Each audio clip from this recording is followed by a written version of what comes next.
Who do you think you are taking a phone call during your shift? Colonel Reeves barked, loud enough for half the cafeteria to hear. Elena Rivera didn't flinch. She just looked down at her phone. Pentagon. Emergency. And then she answered. What she said next froze every soldier in the room. No one knew the quiet woman pouring coffee each morning was actually commanding U.S. Eastern Forces until she said, "This is Sierra Delta 3. I'm taking command. Welcome to Grateful Stories, where tales of compassion and kindness are told. Let's uncover what really happened." It was barely 5:30 a.m. when the kitchen lights flickered on at Camp Hamilton. Outside, the autumn air still held the kind of chill that made the warmth of scrambled eggs and strong coffee feel like more than just breakfast. Inside the base cafeteria, a few volunteers were already moving with quiet efficiency, stacking trays, arranging serving lines, prepping industrial pots of oatmeal. Among them was Elena Rivera. She wore a plain white polo with the words "Volunteer Services," Camp Hamilton stitched neatly over the chest pocket. Her khaki pants were wrinkle-free, but nothing about her stood out. Her graying black hair was tied back in a tight ponytail, her posture upright but unremarkable. At 45, she looked like the kind of woman you'd pass in a hallway without remembering 5 seconds later. That was exactly the point. She moved like someone used to routines, quiet, invisible, forgettable. She filled coffee urns before most of the soldiers were even out of bed, wiped counters that didn't yet need wiping. By the time the first boots stepped through the double doors, the cafeteria smelled like eggs, cinnamon toast, and hot caffeine. Rivera stood behind the coffee station, ready but unsmiling. The line of early risers grew slowly. A few nodded at her in thanks. Some mumbled orders. No one asked her name. Then came the voice. "Hey, you gonna pour that coffee today? Or are you waiting for a drumroll?" Colonel Douglas Reeves didn't bark his words, but there was no mistaking the tone. The kind of low-grade contempt wrapped in sarcasm that men like him used as a signature. He stood with one hand on his hip, the other resting on his stainless steel travel mug. His uniform was pressed to perfection. His posture oozed superiority. Rivera glanced up just once. "Yeah, sir?" Her voice was quiet, clipped. She filled his cup, wiped a few stray drops from the dispenser, then stepped aside without waiting for thanks. Reeves grunted and walked off toward his usual table, already talking into his Bluetooth earpiece. Every base has the same problem: support staff with no sense of urgency. I swear, they act like they're the mission. Rivera heard it. Of course, she always did. But she kept her expression still, her hands steady. Not because she didn't care, because she had to. Colonel Reeves had a reputation that preceded him. The kind of officer who moved laterally between prestigious roles without ever doing the kind of fieldwork that taught humility. He was sharp on paper, polished in front of superiors, and ruthless behind closed doors. She'd been watching him for 3 mornings now. Reeves wasn't reckless. He knew how to read a room. With generals and senior officers, he was deferential and charming. With peers, he was confident, almost magnetic. But with enlisted personnel, contractors, and anyone he deemed beneath him, his mask slipped. The smirks, the interruptions, the subtle belittling wrapped in jokes. It wasn't just arrogance, it was a pattern. One of his usual targets was a young officer named Major Carter Webb. Webb had been stationed at Camp Hamilton for about 8 months. Smart, steady, biracial. Webb had the kind of background Reeves didn't trust. Too idealistic, too open to what he called social engineering. Reeves had once told him, in front of others, "You've got talent, Major, but the Army's a meritocracy. Don't let your story get in the way of your service." Rivera remembered the way Webb had stood silently, jaw set, eyes burning. He hadn't said a word, but he'd said everything. Now, as Reeves settled in for breakfast at a corner table, Webb entered the cafeteria, greeted the volunteers with quiet politeness, and took his tray toward the far end of the room. He gave Rivera a slight nod as he passed. She returned it with the faintest smile. From her corner near the coffee station, she watched the rhythm of the morning unfold. Boots on tile, trays clattering, conversations rising and falling. But under it all, Rivera wasn't just serving food. She was studying. She knew exactly how long Reeves lingered near junior officers, how often he dismissed suggestions from enlisted NCOs. She noted how he corrected female subordinates in public, but flattered male peers in private. Rivera wasn't taking mental notes for gossip. She was collecting evidence. Each year, for 2 weeks, Rivera left behind her real office and office 3 corridors from the Secretary of Defense and took on a different uniform. Not the one with 3 stars on her shoulders, just this white polo and khaki slacks. It was her own mission, unofficial, unpublished, but essential.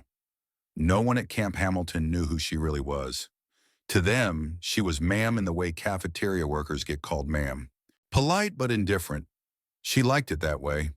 It let her hear things they would never say in a briefing room. It let her see who people really were. "Ma'am, you got any hot sauce?" someone asked. She handed over a bottle from under the counter and smiled. "Back pocket solution." The young sergeant grinned. "Appreciate it." Those were the moments she came for. Not dramatic, not headline-worthy, just honest. But this assignment felt different. Reeves wasn't just another arrogant officer. There was something brittle in his control, something practiced in his cruelty. Rivera had seen officers like him before, but rarely so insulated from consequences. That made him dangerous. As she cleared a table near the window, she overheard him again, this time talking about unit readiness and lowered standards. He wasn't loud, but he wasn't whispering either. "Recruitment's a joke now," he said. "You've got people getting in who don't even know what it means to serve. Back in the day, if you couldn't cut it, you were out. Now they bend the rules to hit quotas." One of the others at the table, Captain Julia Parks, shifted in her seat. She glanced toward Rivera, then back at her plate. No one contradicted Reeves. No one ever did.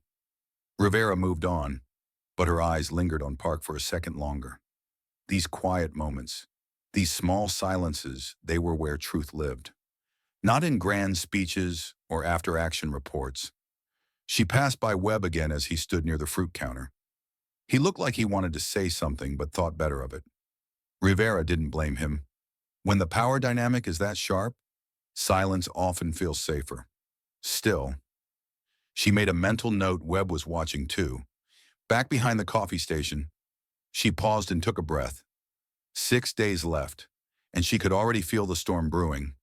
Not in the cafeteria, but inside herself. Reeves was wrong about people like Webb, about volunteers like her, about the very foundation of leadership. But he didn't know that yet, and Rivera had no intention of telling him. Not yet. She poured another cup of coffee, her movements calm, her voice neutral, but her silence was gathering weight. Because when assumptions crack, they don't do it gently, they snap. And the louder the silence gets, the closer that moment comes. By the 6th morning, Elena Rivera knew the rhythm of Camp Hamilton like she'd lived it for years. The coffee station ran out of French roast around 6:45. The toast always burned on the left conveyor, not the right. And Colonel Reeves arrived at precisely 9:32, 4 minutes before the mid-morning lull gave way to the second wave of officers and admin staff. She also knew who he spoke to, and more importantly, who he didn't. The cleaning crew, the civilian contractors fixing the HVAC, the junior supply sergeant who tried to offer a shortcut to improve the tray rotation. Reeves ignored them, or worse, corrected them in a voice loud enough for everyone nearby to hear. Rivera didn't carry a notepad. She didn't need one. Her memory was built for pattern recognition, for cause and effect, for watching a conversation unfold and seeing its impact 3 layers deep. Over a quiet lunch in the back prep room, one of the other volunteers asked her why she kept coming back year after year. "I do it," Rivera said calmly, slicing open a box of plastic utensils, "so I don't forget what the Pentagon tries to forget." The woman blinked. "What's that?" "That real people live under the decisions we make," Rivera replied. Then she smiled and carried the box out to the tray station. Back in Washington, the meetings were relentless.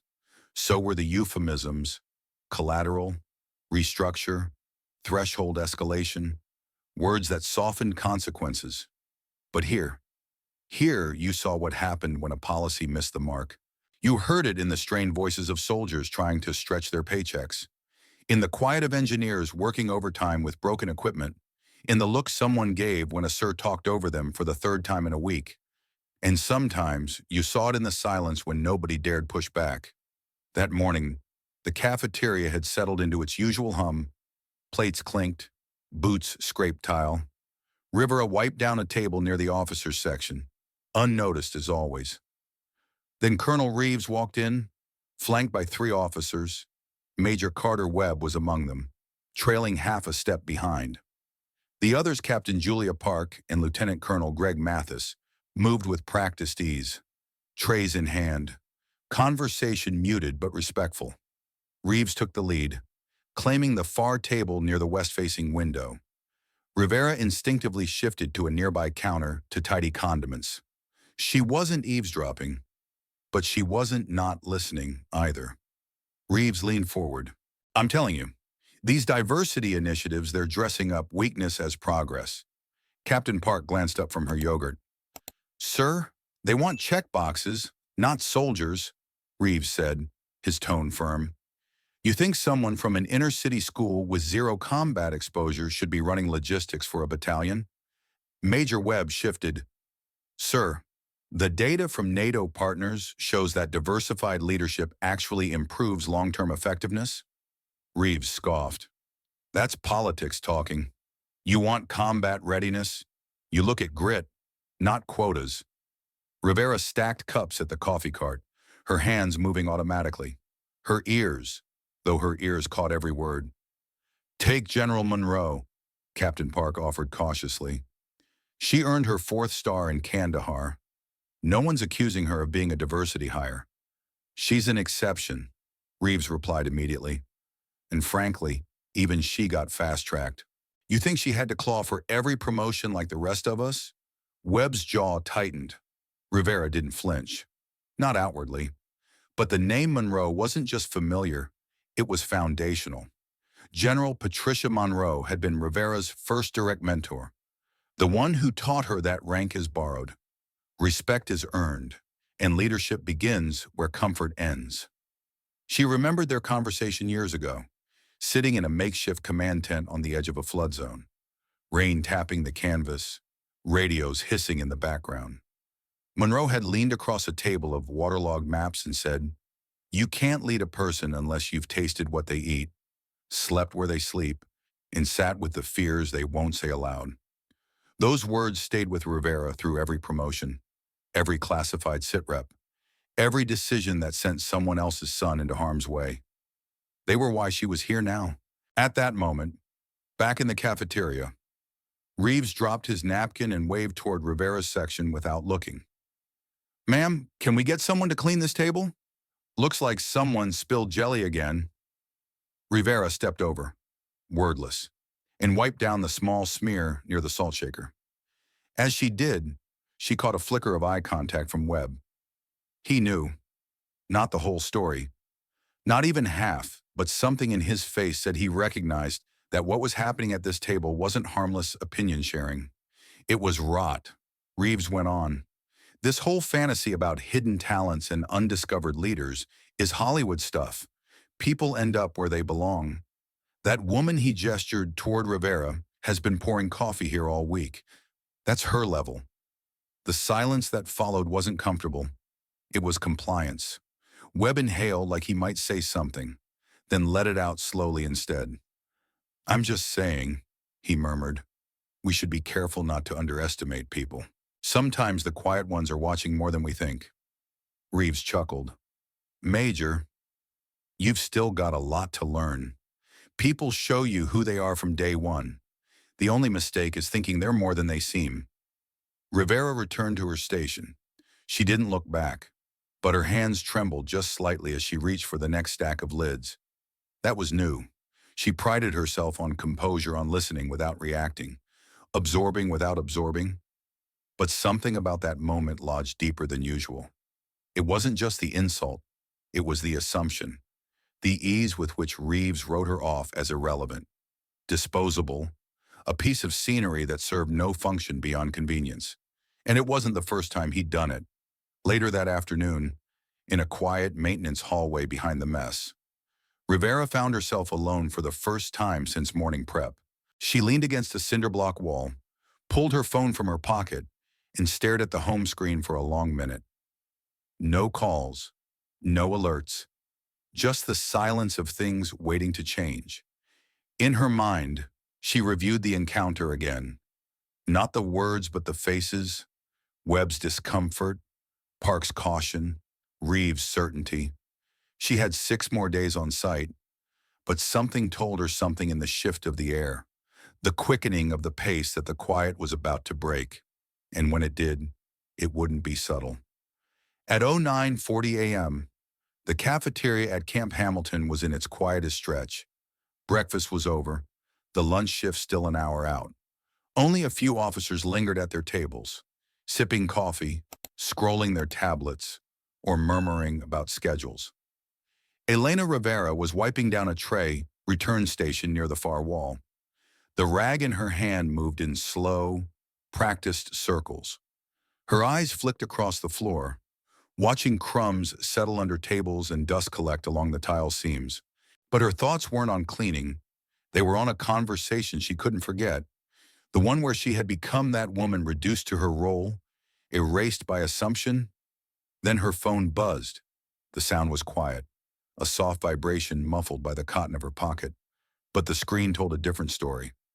All capital letters, Pentagon, emergency. Rivera froze. She didn't answer immediately. She glanced toward the officer's table. Reeves was there, of course, leaning back in his chair, legs crossed, laughing at something Lieutenant Colonel Mathis had said. Then he noticed the phone in Rivera's hand. His expression turned sharp. "No personal calls during duty hours," he said, voice rising. "You're here to clean, not chit-chat." Rivera stayed still. The phone continued to vibrate in her palm. Reeves stood.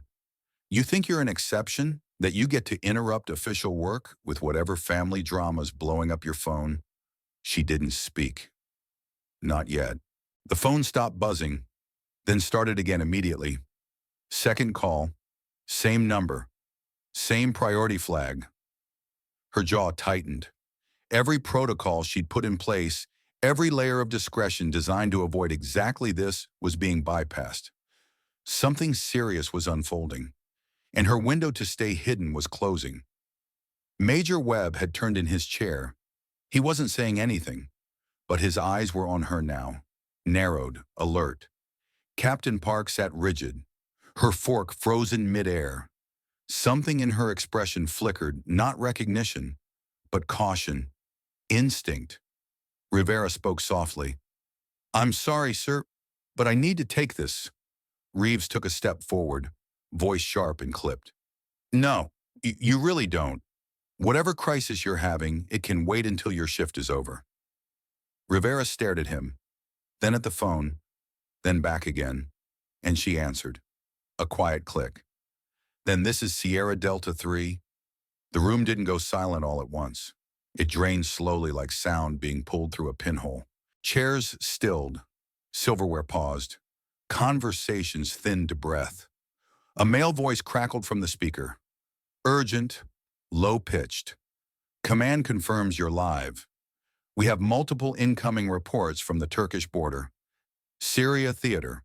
Satellite track confirms 12 unidentified launch signatures moving toward Allied airspace." Rivera straightened. "Estimated impact," she asked, her voice dropping into a register no one in that cafeteria had ever heard from her.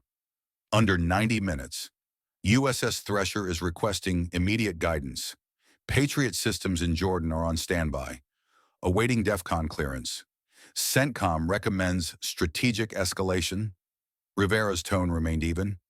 "Is Naval Command online? Affirmative. Rear Admiral Lanning is holding position, requesting rules of engagement clarification." Rivera nodded once. "Patch me through." She turned, walking slowly toward the window.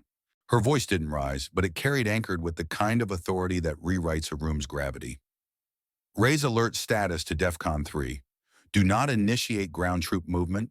Hold reconnaissance drones over Sector 39. Low arc. Prioritize naval response with non-provocative posture. Copy, copy. General. It was that word general that did it. Reeves's mouth opened slightly. His shoulders twitched, like someone being slowly doused in ice water. The travel mug in his hand tilted, slipped, and clattered to the tile. Rivera continued, unfazed. I want visual feed from satellite Echo 7 uploaded to the restricted server. Initiate signal trace on launch coordinates. If we confirm origin, I want an options brief within the hour. Understood. We'll loop in NATO command as soon as confirmation's complete. Do it, she said, and inform the secretary I'll join the Joint Chiefs call in 90 minutes. Yes, ma'am. Standing by. Rivera ended the call. The phone screen dimmed, and then she turned. Not rushed, not dramatic, just deliberate. She walked back to the table where Colonel Reeves stood stiffly, hands at his sides like a man awaiting sentence. Major Webb had gone pale. Captain Park looked like she'd stopped breathing altogether. Rivera met Reeves's eyes. My name is General Elena Rivera, she said calmly, Commander of Eastern Command Strategic Operations. I report directly to the Joint Chiefs of Staff. Silence. I've been here for the past week, she continued, as part of a personal ground-level assessment to observe operational culture, leadership integrity, real-world impact of policy. She didn't raise her voice. She didn't need to. Reeves swallowed. I had no idea. I mean, how could I have known you couldn't have? Rivera said. But you could have treated me with basic respect, regardless of what you assumed I was. Major Webb shifted in his seat, clearing his throat. Ma'am, if I may, Rivera held up a hand. It's all right. Major? She turned to the rest of the table. This isn't about catching someone in a mistake. This is about understanding what assumptions do to leadership. Her eyes landed on Reeves one last time. When you assume someone's value based on their uniform or lack of one, you're not just disrespecting them. You're endangering everyone under your command. Because when crisis comes, it doesn't care about appearances. It cares about competence. Reeves's face had gone gray. Someone in the kitchen dropped a metal spoon. The clatter rang through the still air. Rivera stepped back. I'll be briefing with the Pentagon shortly. Please inform General Keane that I'll request a private debrief by 1700 hours. Captain Park nodded, slowly, eyes wide. Major Webb stood up. Ma'am, if I may say, thank you.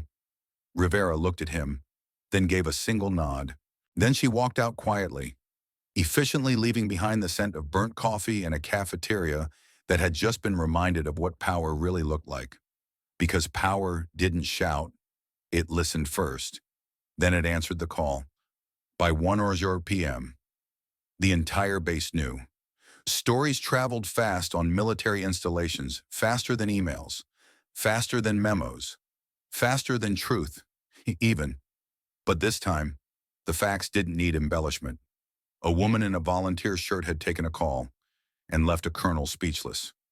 Elena Rivera stood in the outer office of Camp Hamilton's headquarters, waiting to be called in. The secretary at the front desk avoided eye contact, but offered a bottle of water with both hands. Rivera declined it gently. She was calm now, composed. But beneath the surface, her thoughts moved like quiet waves against a levee. She had broken her cover. The mission was done. Now came the harder part, explaining why. The door opened. General Rivera, a voice called. Major General Keane will see you now. Inside, the office smelled faintly of leather and polished oak. Lieutenant General David Keane stood behind his desk but didn't gesture for her to sit. He didn't need to. She already had. I have to ask, he began. Arms folded. How much of this was intentional? Rivera met his gaze evenly. None of it, sir. My presence here was meant solely for observation. I did not plan for confrontation. But one happened anyway. Yes, because the moment required it. Keene nodded slowly. You've caused quite a stir. Rivera didn't flinch. I didn't cause it. I just revealed it. There was a pause. Then Keene motioned to the chair across from him. She sat. What's your assessment, he asked. Rivera answered without hesitation. Colonel Reeves exhibits consistent behavior that undermines junior leadership, dismisses enlisted input, and creates a culture of exclusion. His comments this morning weren't isolated. They were symptomatic. Keene looked down, then opened a folder. We've begun a review. Several other officers have come forward since this morning. Rivera tilted her head slightly. People don't speak until they feel safe. He looked up, and now they do. Some do, she said. That's how it starts. Later that day, a formal report was filed. Rivera did not push for punishment. She didn't ask for an apology, but her notes backed by the audio transcript from her emergency call painted a full picture. Reeves was transferred within the month. A quiet reassignment to a logistics hub in southern Arizona. Officially, it was a strategic transition. Unofficially, it marked the end of his command track career. His letter of apology arrived 2 weeks later. 3 paragraphs. Stiff, regretful, careful. Rivera read it once, then placed it in a file marked No Response Required. Major Carter Webb, on the other hand, received an internal commendation. It wasn't flashy, just a brief notation in the personnel file, demonstrated professionalism and moral courage under complex leadership circumstances. That sentence would matter.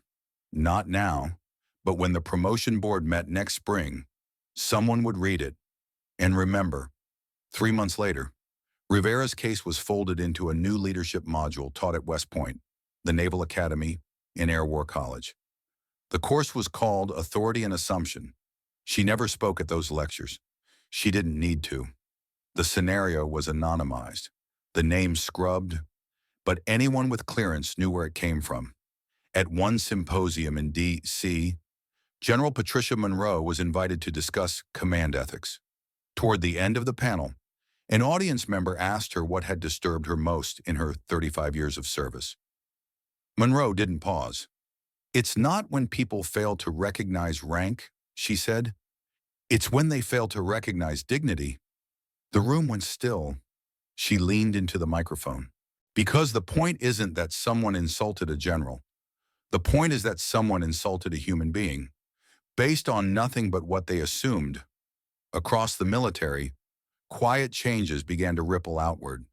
Command climate reviews included new questions about respect across roles. Leadership training now simulated unexpected authority situations.